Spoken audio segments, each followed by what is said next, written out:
हरे Krishna. Shrimad Bhagavatam canto 11 chapter 10 सकाम कर्म की प्रकृति।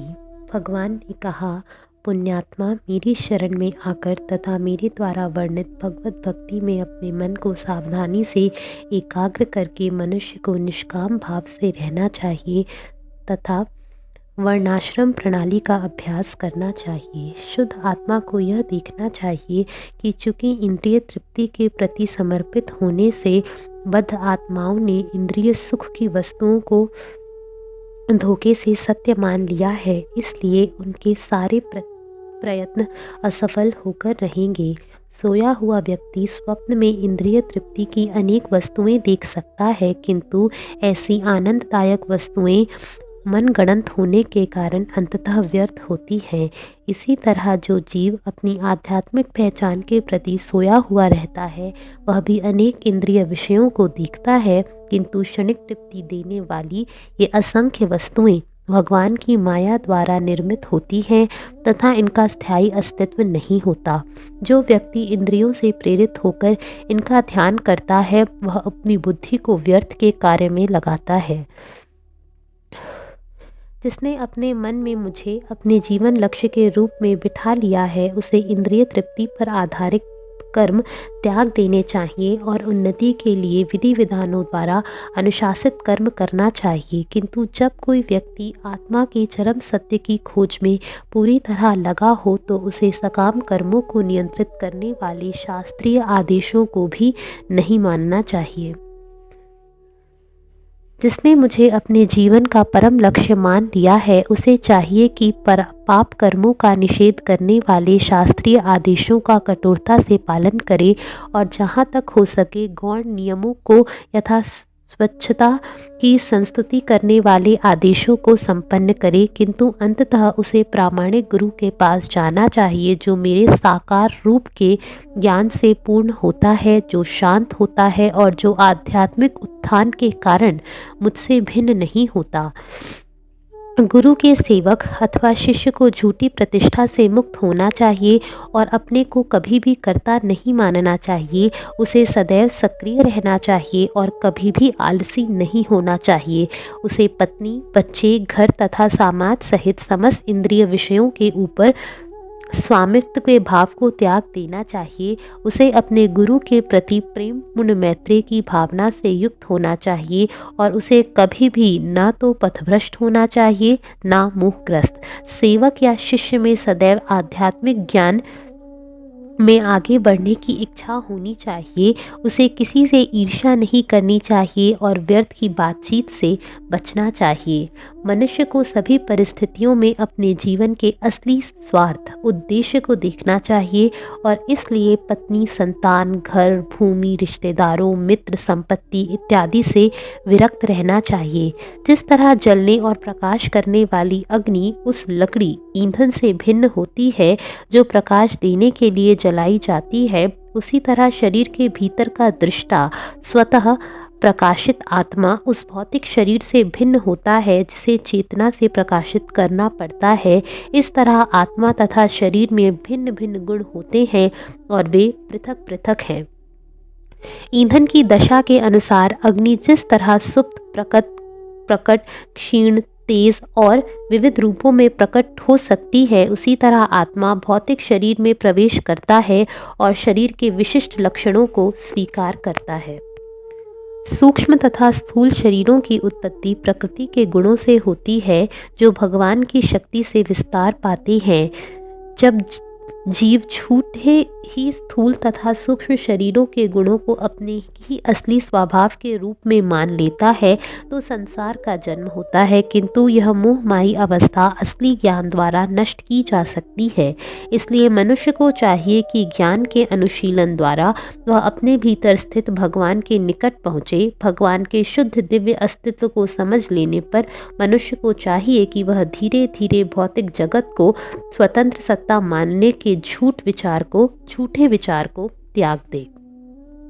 गुरु की उपमा यज्ञ अग्नि के निचले काष्ठ से, शिष्य की उपमा ऊपरी काष्ठ से तथा गुरु द्वारा दिए जाने वाले प्रवचनों की उपमा इन दोनों काष्ठों के बीच में रखी तीसरी लकड़ी मंथन काष्ठ से दी जा सकती है। गुरु द्वारा शिष्य को दिया गया दिव्य ज्ञान इनके संसर्ग से उत्पन्न होने वाली अग्नि के समान है, जो अज्ञान को जलाकर भस्म कर डालता है और गुरु तथा शिष्य दोनों को परम सुख प्रदान करता है।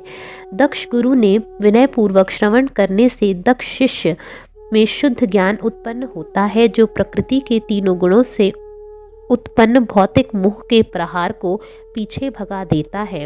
अंत में यह शुद्ध ज्ञान स्वयं ही समाप्त हो जाता है, जिस तरह ईंधन का कोष जल जाने पर अग्नि ठंडी पड़ जाती है। हे उद्धव, मैंने तुम्हें पूर्ण ज्ञान बतला दिया, किंतु ऐसे भी दार्शनिक हैं जो मेरे निष्कर्ष का प्रतिवाद करते हैं। उनका कहना है कि जीव का स्वाभाविक पद तो सकाम कर्म में निरत होना है, और जो जीव को उसके कर्म से उत्पन्न सुख दुख के भोक्ता के रूप में देखते हैं। इस भौतिकतावादी दर्शन के अनुसार जगत, काल, प्रामाणिक शास्त्र तथा आत्मा ये सभी विविधता युक्त तथा शाश्वत हैं और विकारों के निरंतर प्रवाह के रूप में विद्यमान रहते हैं।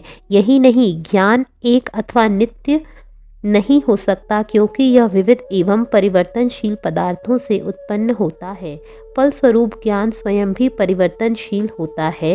हे उद्धव, यदि तुम इस दर्शन को मान भी लो तो भी जन्म, मृत्यु, जरा तथा रोग सदा बने रहेंगे, क्योंकि सारे जीवों को काल के प्रभाव के अधीन भौतिक शरीर स्वीकार करना होगा। यद्यपि सकाम कर्म करने वाला शाश्वत सुख की इच्छा करता है, किंतु यह स्पष्ट देखने में आता है कि भौतिकतावादी कर्मी जन प्रायः दुखी रहते हैं और कभी कभी ही तुष्ट होते हैं। इस तरह यह सिद्ध होता है कि वे न तो स्वतंत्र होते हैं, न ही अपना भाग्य उनके नियंत्रण में होता है। जब कोई व्यक्ति सदा ही दूसरे के नियंत्रण में रह रहा हो, तो फिर वह अपने सकाम कर्मों से किसी महत्वपूर्ण परिणाम की आशा कैसे रख सकता है। संसार में यह देखा जाता है कि कभी कभी बुद्धिमान व्यक्ति भी सुखी नहीं रहता, इसी तरह कभी कभी महामूर्ख भी सुखी रहता है। भौतिक कार्यों को दक्षतापूर्वक संपन्न करके सुखी बनने की विचारधारा मिथ्या अहंकार का व्यर्थ प्रदर्शन मात्र है। यदि लोग यह जान भी लें कि किस तरह सुख प्राप्त किया जाता है और किस तरह दुख से बचा जाता है, तो भी वे उस विधि को नहीं जानते जिससे मृत्यु उनके ऊपर अपनी शक्ति का प्रभाव न डाल सके। मृत्यु अच्छी नहीं लगती, और क्योंकि हर व्यक्ति फांसी के स्थान पर ले जाए जाने वाले दंडित व्यक्ति के समान है, तो फिर भौतिक वस्तुओं या उनसे प्राप्त तृप्ति से लोगों को कौन सा संभव सुख मिल सकता है। यह भौतिक सुख जिसके बारे में हम सुनते रहते हैं, यथा दैवी सुख, भोग के लिए स्वर्गलोक की प्राप्ति, हमारे द्वारा अनुभूत भौतिक सुख के ही समान है। ये दोनों ही ईर्ष्या, द्वेष, क्षय तथा मृत्यु से दूषित रहते हैं।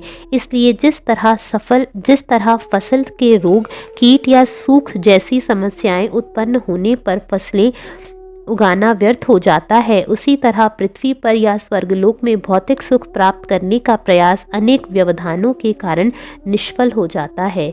यदि कोई व्यक्ति किसी त्रुटि या कल्मश के बिना वैदिक यज्ञ तथा कर्मकांड संपन्न करता है, तो उसे अगले जीवन में स्वर्ग में स्थान मिलेगा, किंतु कर्मकांड द्वारा प्राप्त किया जाने वाला यह फल भी काल के द्वारा नष्ट कर दिया जाएगा।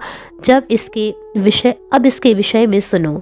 यदि पृथ्वी पर कोई व्यक्ति देवताओं की तुष्टि के लिए यज्ञ संपन्न करता है, तो वह स्वर्गलोक जाता है, जहां वह देवताओं की ही तरह अपने कार्यों से अर्जित सभी प्रकार के स्वर्ग सुख का भोग करता है। स्वर्ग प्राप्त कर लेने के बाद यज्ञ करने वाला व्यक्ति चमचमाते वायुयान में बैठकर यात्रा करता है, जो उसे पृथ्वी पर उसके पुण्य कर्म के फलस्वरूप प्राप्त होता है। वह गंधर्वों द्वारा यशोगान किया जाकर तथा अतीव मोहक वस्त्र पहने स्वर्ग की देवियों से घिर कर जीवन का आनंद लेता है। यज्ञ फल का भोक्ता स्वर्ग की सुंदरियों को साथ लेकर ऐसे अद्भुत विमान में चढ़कर सैर सपाटे के लिए जाता है, जो रुनझुन शब्द करती घंटियों से गोलाकार में सजाया रहता है और जहां भी चाहे उड़ जाता है। वह स्वर्ग के विहार उद्यानों में नितांत सुख एवं आराम का अनुभव करते हुए इस प्रकार विचार ही नहीं करता कि वह अपने पुण्य कर्मों के फल को समाप्त कर रहा है और शीघ्र ही मर्त्यलोक में जा गिरेगा।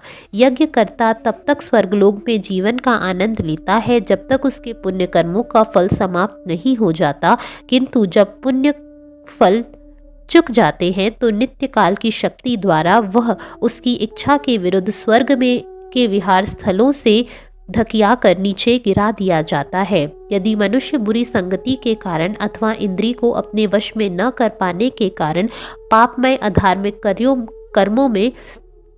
कार्यों में लिप्त रहता है तो ऐसा व्यक्ति निश्चित ही भौतिक इच्छाओं से पूर्ण व्यक्तित्व को जन्म देता है। इस तरह वह अन्यों के प्रति कंजूस, लालची तथा स्त्रियों के शरीरों का लाभ उठाने का सदैव इच्छुक बन जाता है। जब मन इस तरह दूषित हो जाता है तो वह हिंसक तथा उग्र हो उठता है और वेदों के आदेशों के विरुद्ध अपनी इंद्रिय तृप्ति के लिए निरीह पशुओं का वध करने लगता है। भूत प्रेतों की पूजा करने से ऐसा मोहग्रस्त व्यक्ति अवैध कार्यों की गिरफ्त में आ जाता है और नरक को जाता है, जहां उसे तमोगुण से युक्त भौतिक शरीर प्राप्त होता है। ऐसे अधम शरीर से वह दुर्भाग्यवश अशुभ कर्म करता रहता है, जिससे उसका भावी दुख बढ़ता जाता है। अतएव वह पुनः वैसा ही भौतिक शरीर स्वीकार करता है। ऐसे व्यक्ति के लिए ऐसा कौन सा सुख हो सकता है जिसके लिए वह अपने को ऐसे कार्यों में लगाता है जो अपरिहार्य रूप से मृत्यु पर समाप्त हो जाते हैं। स्वर्ग से लेकर नर्क तक सभी लोकों में तथा उन समस्त महान देवताओं के लिए जो 1000 चतुर्युग तक जीवित रहते हैं, मुझ काल रूप के प्रति भय व्याप्त रहता है। यहाँ तक कि ब्रह्मा जी, जिनकी आयु 31,1040 मिलियन वर्ष है, भी मुझसे डरते रहते हैं। भौतिक इंद्रियां पवित्र या पापमय कर्म उत्पन्न करती हैं और प्रकृति के गुण भौतिक इंद्रियों को गति प्रदान करते हैं। जीव इन भौतिक इंद्रियों तथा प्रकृति के गुणों में पूरी तरह संलग्न रहकर सकाम कर्म के विविध फलों का अनुभव करता है। जब तक जीव यह सोचता है कि प्रकृति के गुणों का अलग अलग अस्तित्व है, तब तक वह अनेक रूपों में जन्म लेने के लिए बाध्य होगा और वह अनेक प्रकार के भौतिक जीवन का अनुभव करेगा। इसलिए जीव प्रकृति के गुणों के अधीन सकाम कर्मों पर पूरी तरह आश्रित रहता है।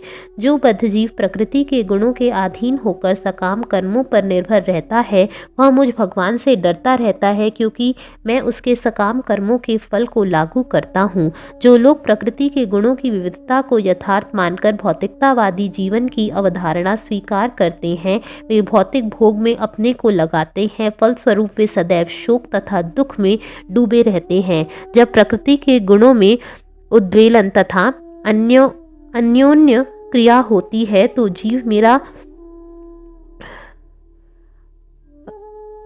वर्णन सर्वशक्तिमान काल, आत्मा, वैदिक ज्ञान, ब्रह्मांड, स्वयं अपना स्वभाव, धार्मिक उत्सव आदि अनेक प्रकार से करते हैं। श्री उद्धव ने कहा, हे प्रभु, भौतिक शरीर के भीतर स्थित जीव प्रकृति के गुणों तथा इन गुणों से उत्पन्न कर्मों के द्वारा उपजे सुख तथा दुख से घिरा रहता है। यह कैसे संभव है कि वह भौतिक पाश में बंधा ना हो। यह भी कहा जा सकता है कि जीव को अंततः दिव्य है और उसे इस भौतिक जगत में कुछ भी लेना देना नहीं है, तो फिर वह भौतिक प्रकृति द्वारा कभी बद्ध कैसे हो सकता है। हे अच्युत भगवान, एक ही जीव कभी तो नित्य बद्ध कहा जाता है तो कभी नित्य मुक्त। इसलिए जीव की वास्तविक स्थिति मेरी समझ में नहीं आ रही। हे प्रभु, आप राजनीतिक प्रश्नों का उत्तर देने वालों में सर्वोपरि हैं। कृपा करके मुझे वे लक्षण समझाएं जिनसे यह बतलाया जा सके कि नित्य बद्ध तथा नित्य मुक्त जीव में क्या अंतर है। वे किन विधियों से स्थित रहते हैं, जीवन का भोग करते हैं, खाते हैं, मल त्याग करते हैं, लेटते हैं, बैठते हैं या इधर उधर जाते हैं। हरे कृष्णा।